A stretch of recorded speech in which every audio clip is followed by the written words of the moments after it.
I will call to order the San Marcos City Council work session for Tuesday, January 7th, 2025. Happy New Year, everyone. The time is 3 o'clock. Ms. Trevino, would you call the roll, please? Ms. Rodriguez. Here. Mr. Saul Gonzalez. Here. Mr. Scott. Here. Mayor Houston. Here. Ms. Garza. Here. Mr. Mendoza. Here. And Mr. Lorenzo Gonzalez. We have a quorum present. Okay, citizen comment time period. City Council will hear citizen comments at work sessions, workshops, and regular meetings. There is a sign-up process. Speakers may speak once during citizen comment time period and may not yield time to others. If you speak now about a public hearing topic on tonight's agenda, I ask that you not repeat exactly the same comments during the public agenda hearing on the same topic. You'll have 3 minutes to speak when you state your name. There's a timer displayed on the screen. You'll start in the green. When the timer shows only yellow, you'll have less than 20 seconds left. When the timer is red, your time to speak is up and a bell will ring. We will endeavor to ensure that meetings are conducted in a courteous manner and in an atmosphere free of defamation, intimidation, personal insults, profanity, or threats of violence. If you do any of those, you will hear the gavel, and I will ask you to leave the council chambers at that moment. And we have 2 speakers signed up today. We have Mr. Baker, Maxfield Baker, who is joining us remotely, and following him will be James Reese, who will join us in person. Is Mr. Baker on?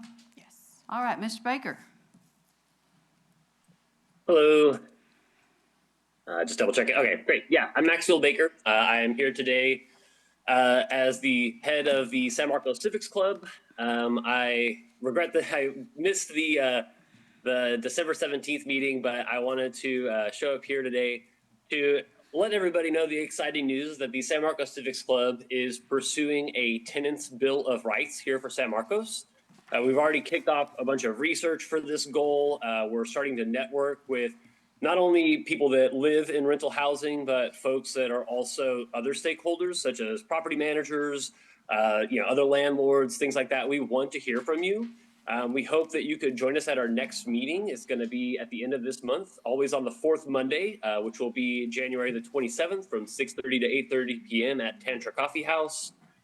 As we've undertook this endeavor, the first place that we started for research, and for anybody wondering, what kind of goals a Tenants' Bill of Rights might encapsulate, a great place to look is the National Low Income Housing Coalition. Their website is very simple. It's nlihc.org. They have a hour-long presentation that you could watch. So for city council members, city staff that are interested in engaging in this conversation with us, that's going to be a great backdrop for you to study. And we hope that you all have a chance to look at and consider some of these things ahead of your city council visioning session. We think that would be a great place for you to consider items in a Tenants' Bill of Rights alongside some of the other housing challenges you all discussed at a previous city council work session. The other thing that I wanted to touch on is the topic of trust and working with the community. It was at the work session where you were discussing the San Marcos Housing Authority and questions about the board and the makeup of that, and how community members could reach out to those board members. Kind of became apparent that even the website didn't have some of that contact information. One of the very early projects that the Civics Club worked on was actually kind of auditing our city's website and the different boards and commissions, and we sent an email to city staff, to city council members, as well as the city clerk, in a way to provide this document as something that would be helpful to you all. And honestly, it felt like it wasn't received in good faith. We haven't really seen anything move on that. Again, that would have been almost over a year ago. And still there are many barriers to public outreach to our representatives on these boards and commissions. I listen to a lot of nerdy leadership and community advocacy type stuff. And in there, I came across Simon Sinek, who talked about building trust with people. And you have to not only just offer help to people, but you have to ask for help in things to build trust with our community. You also need to embrace the helpers, right? So when we're raising our hand and saying, hey, we have good ideas about how the community surveys could be better or how public access and transparency could be improved, please invite us in and have genuine conversations with us so that we feel heard. Thank you very much. Our next speaker is James Reese.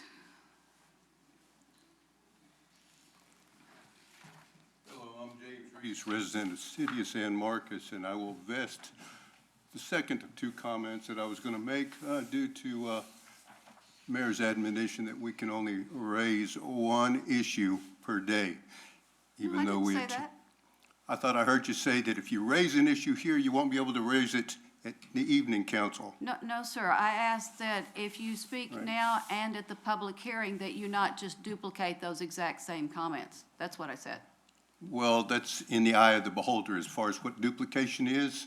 So I don't really want to get into treading upon your subjective idea of duplication as opposed to mine, were I to attempt two separate readings on the same issue. So, Mayor, I just view it as you're saying don't raise the same issue twice within a day in your subjective point of view.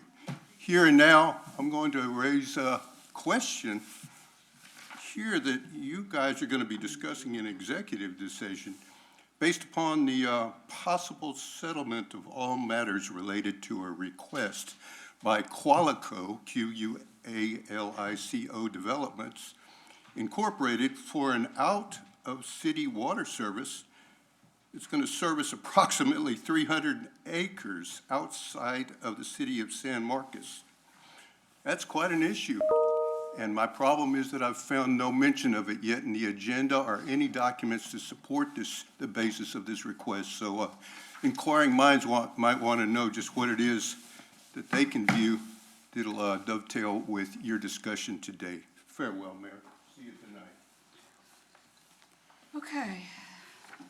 And we will move on to item 1, presentations. Receive a presentation, hold discussion regarding the San Marcos Area Chamber of Commerce 2025 strategic goals and provide direction as appropriate. Ms. Reyes. Good afternoon, Mayor and Council.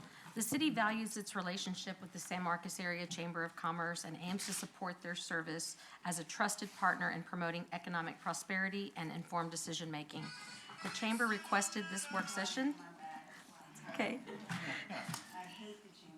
To share the goals in their strategic plan and discuss ways to work together with City Council to strategically support local businesses. The attached report outlines the Chamber's 3 focus areas: promote and support local education as a cornerstone of economic vitality, foster a business-friendly environment that supports growth and innovation, establish a permanent and sustainable home for the Chamber and its programs. I'm now going to turn it over to Chamber President and CEO Paige Michelle to provide the presentation. Thank you. Thanks, Stephanie. Well, we don't have a long presentation planned. We have in your packets a copy of our recently published strategic plan. It has about 9 pages of content, and basically there's 3 goals that Stephanie just encapsulated that we've been looking at for the past few years and we're continuing to look at. And just simply said, 1 is education, promoting local education. Number 2 is advocacy, being the voice of business. And number 3 is figuring out where our next home will be. And so we gather with our 20-member board of directors.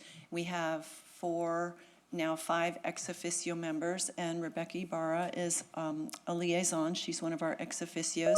And I would love to introduce a couple of our board members right now. We have our current 2025 chair of the board of directors, Cassidy Baranato, whom you know, from Texas Aviation Partners. Our chair-elect is Brooke Dameron from the Dameron Group Realtors, and Kevin Wolf is here from Cobb Finley, and he is our treasurer.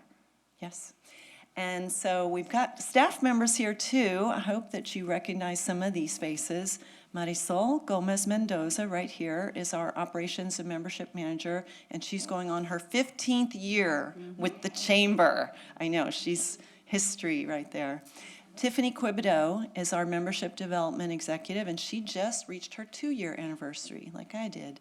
And Joanne Ortega, right there, is coming up on 2 years this summer. So we've got some good tenure and some young staff there. So I wanted to come and talk about our goals. And you have a strategic plan with goals. I brought a copy of your goals. You have 5 key goals in your strat plan, and that you will be focusing on again very soon, right? You visit them each year and kind of freshen them up as needed. and really wanted to talk about the ways that our goals are common and that we have synergies together. And so for sure, goal one for us, which is to boost awareness of our excellent education facilities in this community and really focusing on our public schools. And we know that having good schools and having a good perception of our schools helps economic development. And economic development and economic vitality is certainly your goal too, and intertwined with really everything that we do. Our second goal of advocacy, being the voice of business, is just really so that we can be a bridge to bring the concerns of some folks are intimidated to come to City Hall and also sometimes think they're the only one with an issue and maybe struggling with things related to their roads or infrastructure or anything, so that we can bring people together and be a louder voice for business is what we want to do. And really, a chamber in any community is doing that. And then our third goal of finding our future home. So I know we've got a couple newly elected council members. The rest of you, I'm not sure. Yes, you should know because we just got an extension. But our current home is on a leased property in the city park. And we are just a couple years away from the end of that lease. So we are trying to figure out where our next home will be. And we have a few options, and, you know, property is very expensive in San Marcos, so we will be really kind of honing in on that over the next year and figuring that out. So I just in general wanted to point out what we're focused on, that we're here as a partner in economic development, and I'm so excited that I get to work closely with your team. I work closely with your city manager's office, economic development. Certainly, we love and work with the folks in public safety, our police department, Parks and Rec, our neighbors, and neighborhood enhancement. So we feel really closely, you know, allies with y'all. But definitely wanted to reach out to you here in council chambers to see, do you have any questions about the chamber or our goals or what we focus on?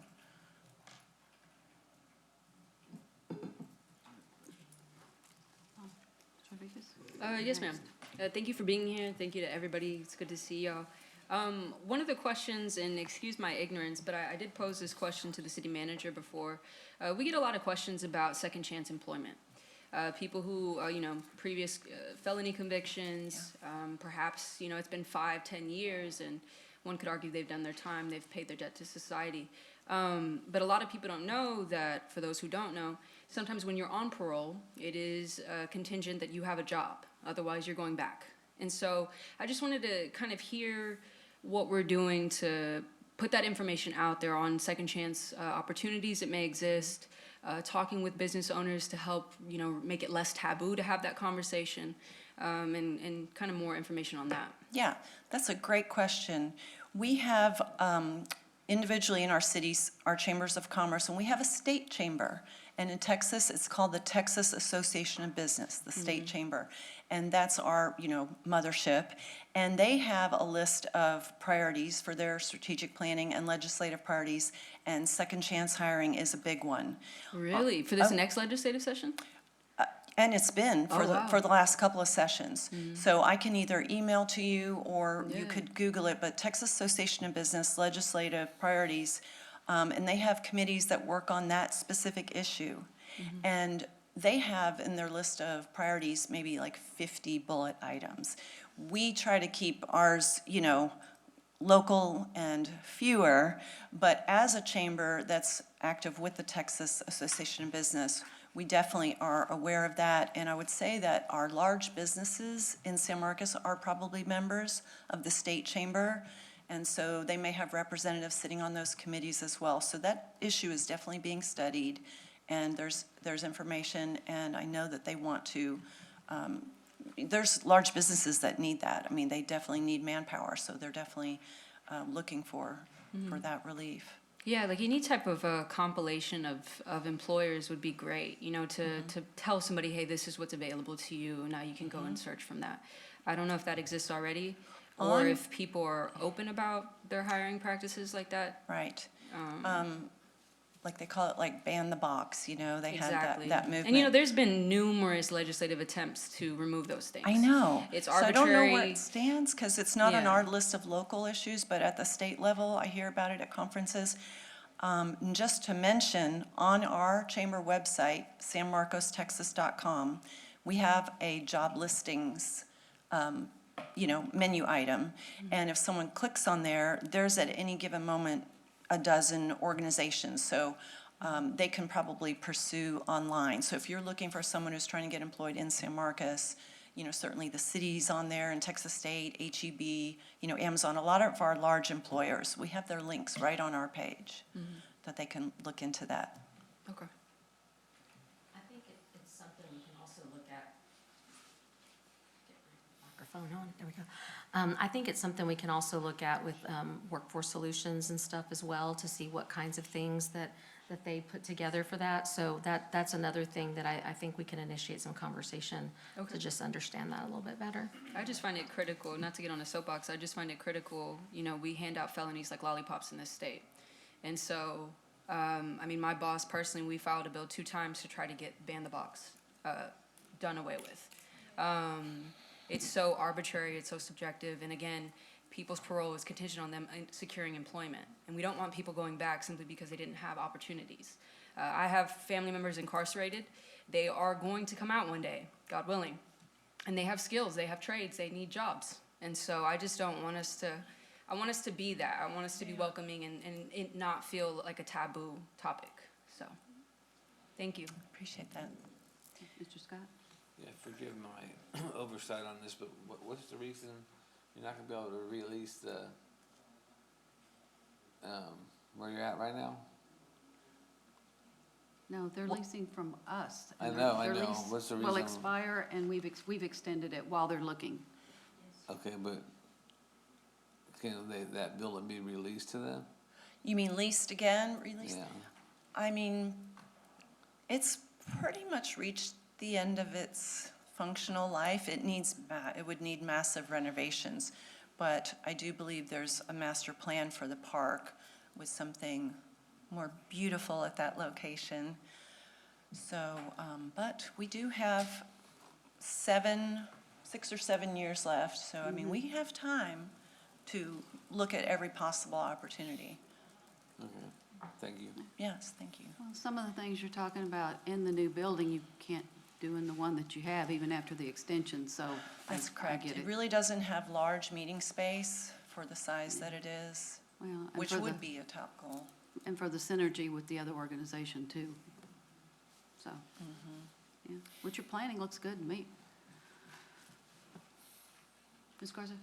I know that the strategic planning and all of that was kind of, I guess, influenced by I guess a coalition of folks, and you lean on surveys and like other data points, and you unpacked all that.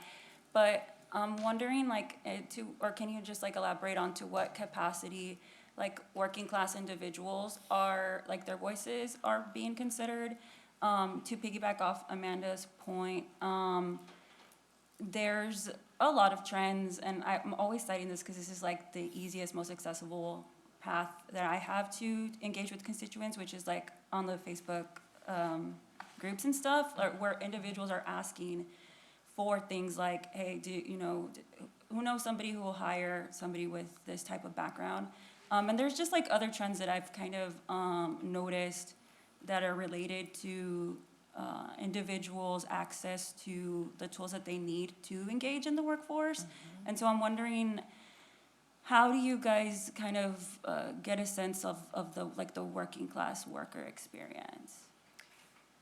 Good question. I think that revolves around our focus on workforce development.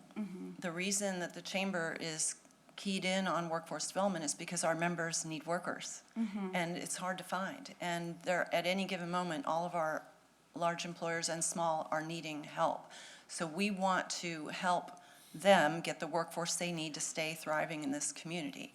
So when you mentioned, or you asked about, what's the common citizen's voice represented within the chamber, I don't know if everyone realizes, but the chamber is not, a part of the government. We are funded by membership dues. So it's a Right. business league. So businesses join and come together, and I don't want to call it a club, but it is an association. And so those are the voices that we are representing. A chamber specifically exists to amplify the business voice. Right. So, it's not our mission to talk about all the things, but they're also important because those humans are our employers' Right. employees. So we are concerned and part of that.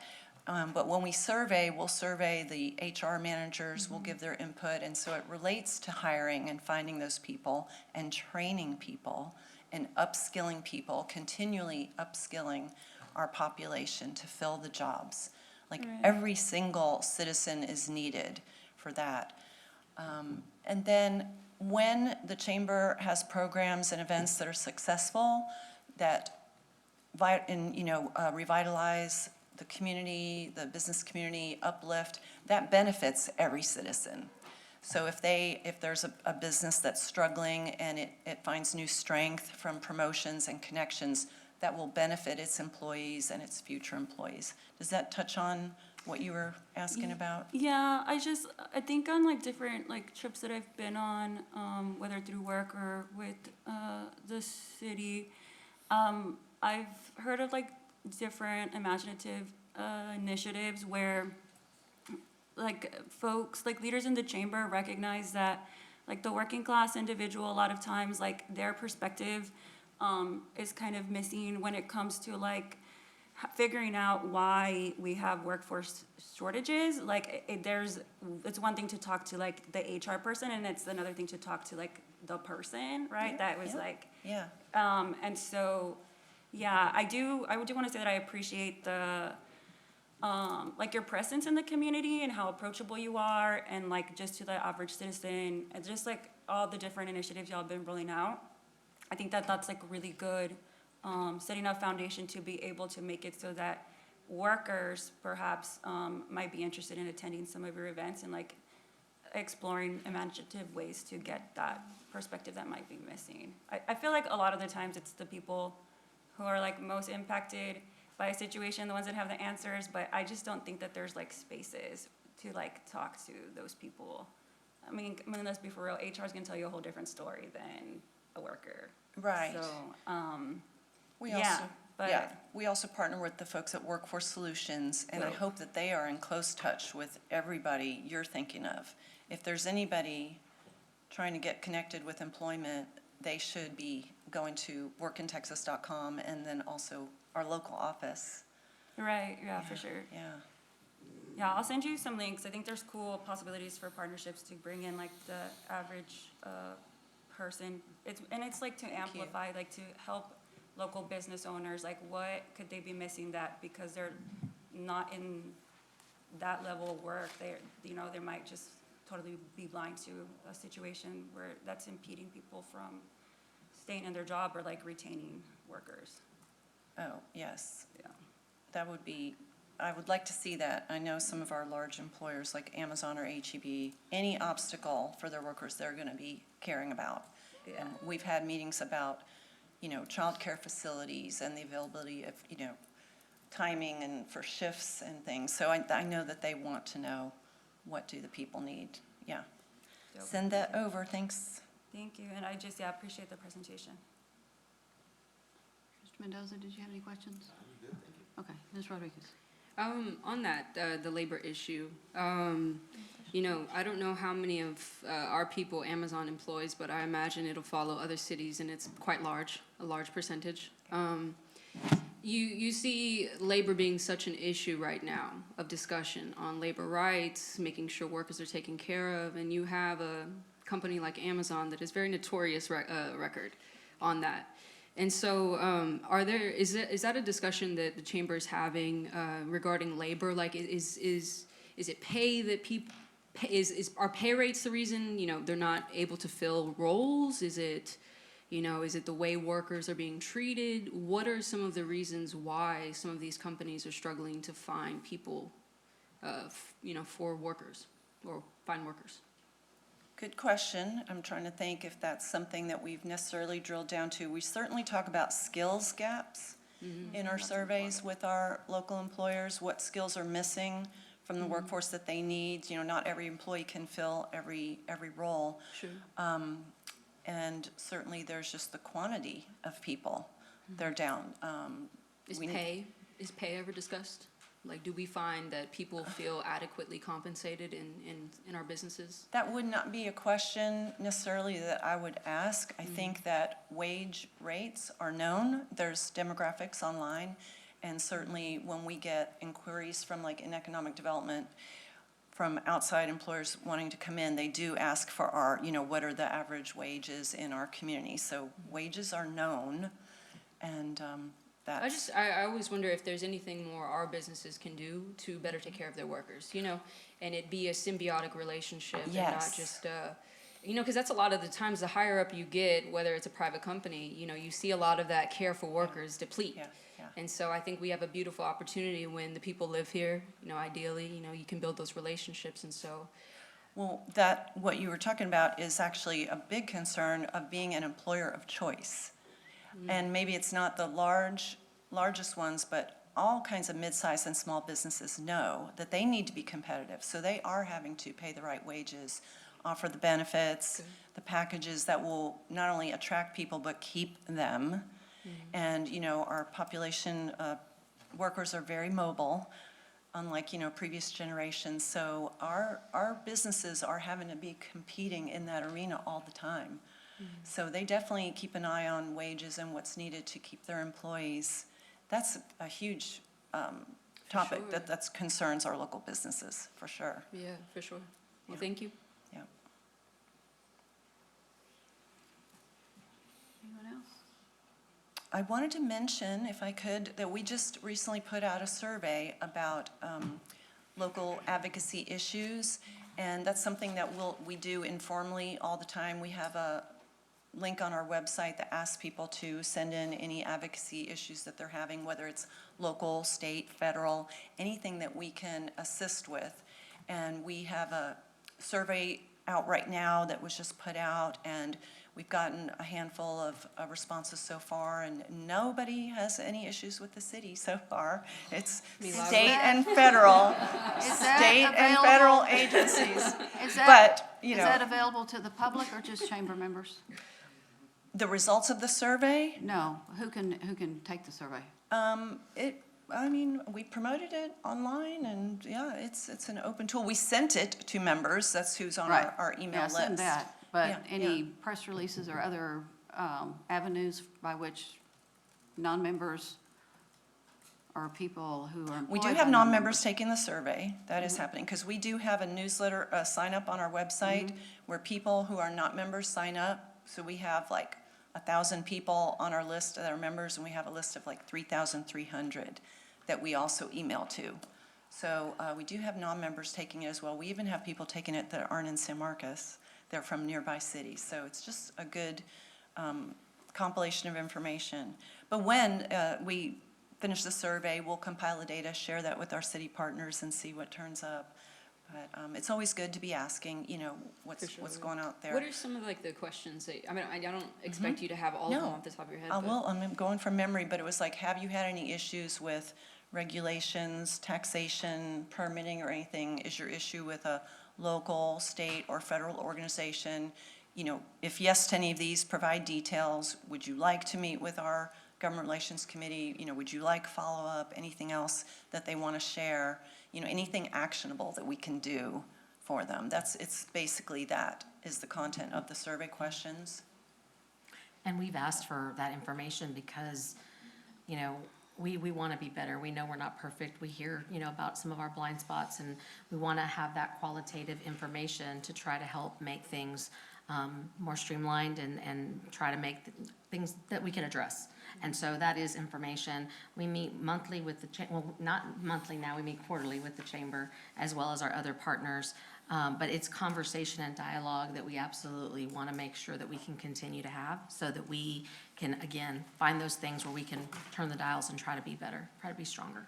And when will that close? When will y'all stop taking I think responses? January 29th, I think was the date, but it's always open on our website. There's a menu choice for business advocacy, and there's a little section called Advocacy Alert that someone can just either anonymously or tell us their name, let us know about something going on.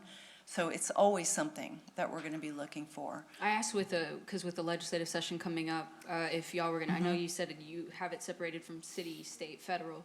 So Right. trying to see if y'all had any plans on taking some of that information to the state. Yes, and we have separate from this advocacy survey, we have our list of top legislative parties that our committee's been working on since last fall at the state level.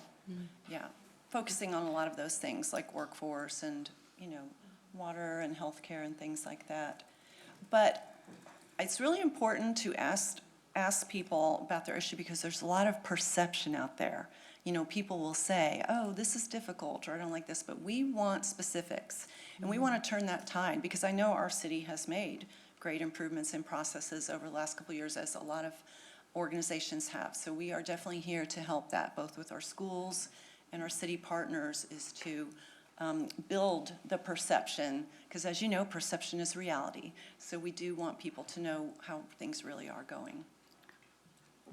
So, how do we get our council members on the mailing list since the city is a member of the chamber? Yes, and we have about 20 different representatives under your record. Anybody, and yes, since you just had an election, if you're not already getting chamber emails, let us know. And on our homepage, it says add me to the newsletter list, and anyone can fill in the box there. So Okay. there's a couple different ways. Is Miss Tiffany, are you the one who sends us the emails about happenings? Nice to meet you, nice to see your face. Yes. Well, Joanne actually builds those emails, Oh, and, okay. Teamwork. but Tiffany keeps you informed. I was gonna say, it's a ton of events. It's helpful. It Yeah, no, is. thank y'all, They're thank all y'all. cross-trained, yes.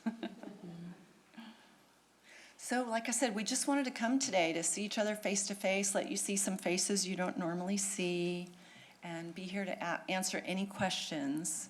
So, any follow-up that you have, I know you know where to reach us. Okay, got one more question, Um, and then I it's- have one. I guess it's more like a comment. I did see that you talked about endorsing pro-business candidates and holding city leaders accountable.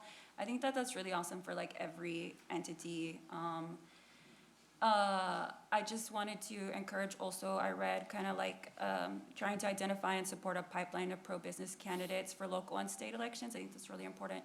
But like to build on that, also like educating voters. I think that's really helpful when we talk about whose lane is what. Like I talk about this a lot. Like a lot of folks will reach out to us thinking that we have some sort of say in this or that. And I think with like Chamber of Commerce, folks kind of have misconceptions on what they do and what they don't do.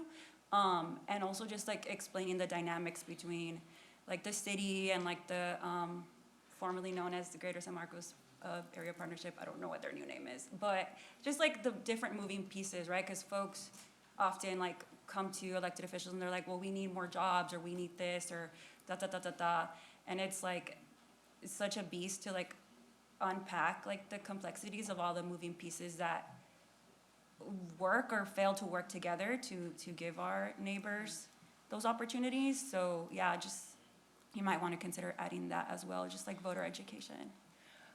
Yes, definitely. That's actually the title of one of the sections of what we do. But we're trying to just educate them how to vote.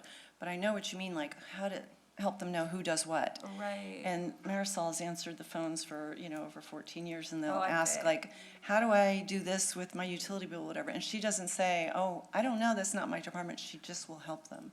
So A she queen. will give them the right number, give them the information, and so we very much are just one community, but then the people don't necessarily know who's responsible. Yeah, for Yeah, sure. that's true. We deal with that. Cool. Yeah, thank you. Anything else?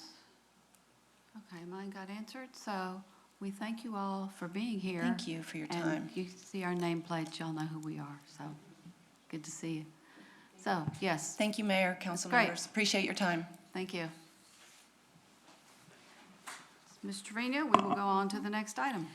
The City Council will convene an executive session pursuant to the following sections of Texas Government Code 1, Section 551.071, consultation with attorney, and Section 551.072, real property, to receive legal advice and deliberate regarding the possible lease of real property at 201 South LBJ Drive.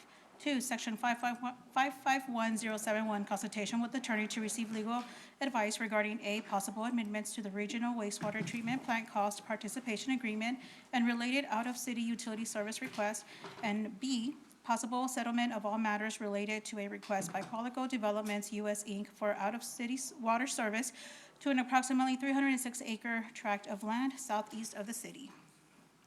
Looking for a motion to go into executive session. So moved. I have a motion for Mr. Scott. Sorry, I'm in the wrong place. Motion, Mr. Scott, seconded by Mr. Mendoza. If you'll call the roll on that, please. Okay. Mr. Saul Gonzalez. Aye. Mr. Scott. Aye. Mayor Houston. Aye. Ms. Garza. Aye. Mr. Mendoza. Aye. Mr. Lorenzo Gonzalez. And Ms. Rodriguez. Aye. Motion passes 6-0. So we will go into executive session at 3:36.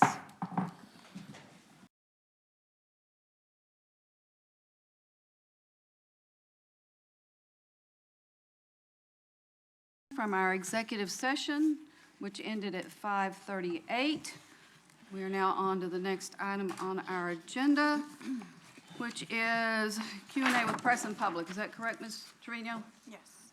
And we had two people. Yes. Is Mr. Baker online, or is he He's here? actually in here. Okay. Come on in, Mr. Baker. Always feels like the price is right when you call my name. Come on down. All right. Yeah, so, a little strange because your work session was the chamber giving the presentation. I don't see them here, so these questions are kind of chamber directed. But with all the work you all are going to be doing during visioning and the work that you do year round on housing, these questions I figure would be good background. We heard the chamber say that they want to focus on attracting businesses. I would say that has been the strategy the entire time, and it has really not done a lot to solve our income issues, issues of like better jobs in town, right?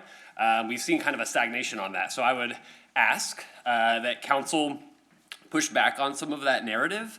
And that you, and see if you would be open-minded during your visioning session and during your future work with the chamber to, as Ms. Rodriguez was referring to during the meeting, really focus on labor and empowering people like that. It sounds like their approach, it sounds like they might be pushing for a trickle-down economic style of business attraction, and we know that doesn't work. The other thing I would ask is that council consider, alongside the Civics Club, we are pushing for a tenants' bill of rights, but a lot of our businesses are also tenants, right? They're renters, just like a lot of our other community members. So if you all could endeavor to include that in your considerations of how we deal with retaining businesses, attracting businesses, and helping new businesses start up. I myself am a small business owner. I know exactly how expensive my rent is. And so it puts a lot of pressure and almost a negative pressure on how much then you could pay your employees if you're paying a lot in rent. And then the last thing I wanted to ask council is, and you all might be able to answer this question tonight, when I was on city council, I went to a Greater San Marcos Partnership event where Texas State's continuing education team was there. And they have a board. That board is focused on things like job retention and importantly, job training. They have literally programs where the government and Texas State have kind of worked together to provide training for upward mobility for people. That's like your HVAC stuff that our library is already kind of handling. But I was informed at that time that while the city council was given a seat on that board, we do not have an active member on that board. So if you all could look into that. Again, it's the Texas State Continuing Education Department. I spoke with them at length. I've emailed them. I still have their email if you need me to help you reach out to them for some reason. But I just think that that's a worthwhile aspect of this conversation around jobs and some questions that I hope you all consider moving forward. Thanks. Thank you. Our next speaker is James Reese.